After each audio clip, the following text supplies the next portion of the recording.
I'm Tom. I'm Molly. Welcome to Friends at Gameology, hosted by MoonlightCrew.com. Reviews for science. In 7 minutes or less. Machi Koro Harbor expansion. It comes in this little box that is still too big for what it gives you.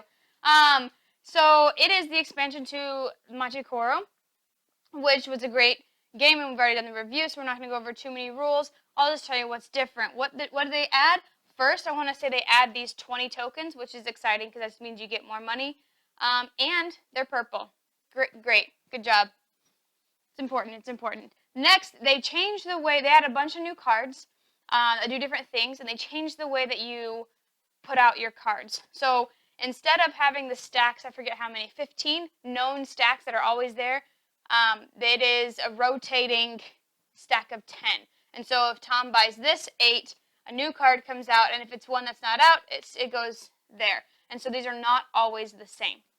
And then this is the big stack of cards that come out. So that is base set and expansion shuffled in. Yeah, you shuffle them together, and that is a big thing. They also add two new that you have to flip over. In the City Hall, it's always flipped over.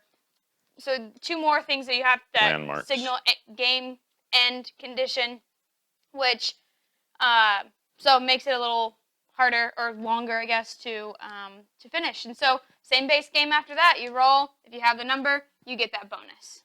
So that's it. Simplicity versus complexity. It does add some complexity just because I've never really had to look in the rulebook for Machi Koro, but for the Harbor expansion, I've had to check to see for timing. Yeah. When does a red or a purple or a blue or green happen? And it needed to be clarified because now there are so many more cards that there are so many different values with different colors that when you roll a 7, everyone's got something different, and the timing will be important as to who gets money and who has to give it away first. And so there is a little bit added complexity here, but still simple. It's still pretty simple. Yeah, I think it's pretty simple still. I think you roll a die, you get your thing. But like Tom said, we have had to look at the rule book, which we didn't before, and the fact that there are more cards that aren't always out. You have to read them, and so it takes longer. I guess until you know the cards well enough. But still, even then, you're always looking, oh, what's that? So I guess that's not necessarily complexity. Card text to me always makes it a little bit more complex, but that just makes it longer. So I think it's still a base game. These do a few new things. There's a harbor and things that go off the harbor, and these cards, the harbor expansion cards reference other cards more.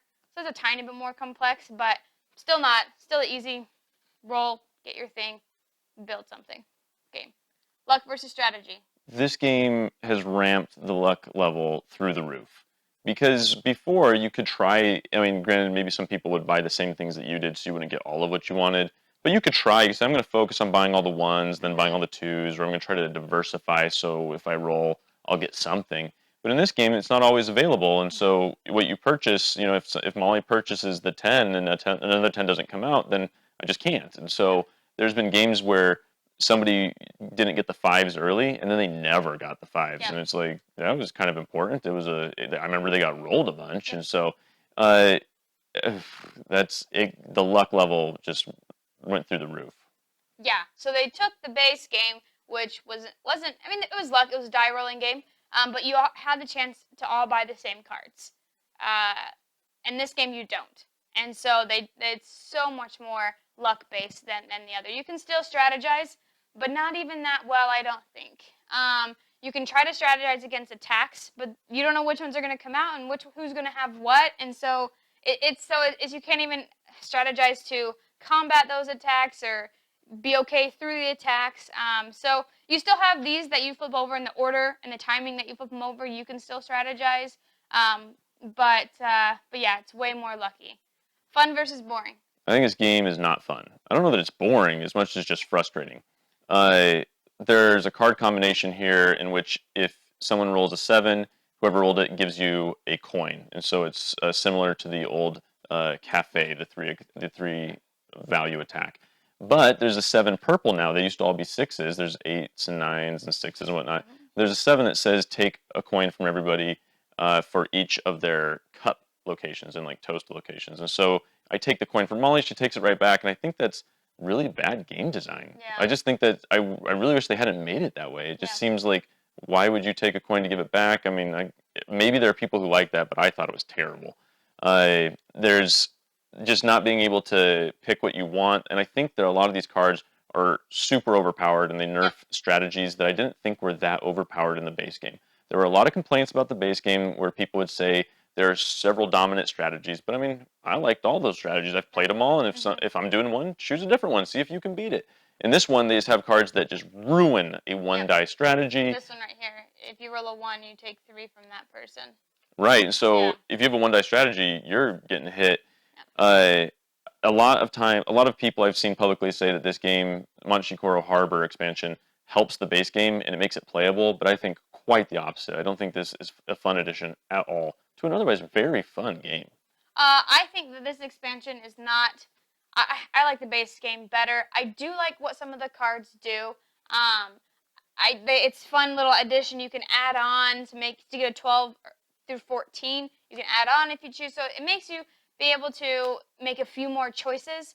But like Tom said, there's some overpowered cards. This publisher I think is way overpowered. And I mean I've gotten 10 plus coins on one turn. And that's a 7. That's the most likely to be rolled number. So, yeah. BGG rating, I'd give this 5. I'd give it a 2. It's not broken enough to say it's a 1, but I just don't like it. I mean, you can't know what to defend against because everything that comes out is just random. Yeah. I have 5. Take it or leave it. Machi Koro Harbor expansion. We've presented the evidence. You be the judge.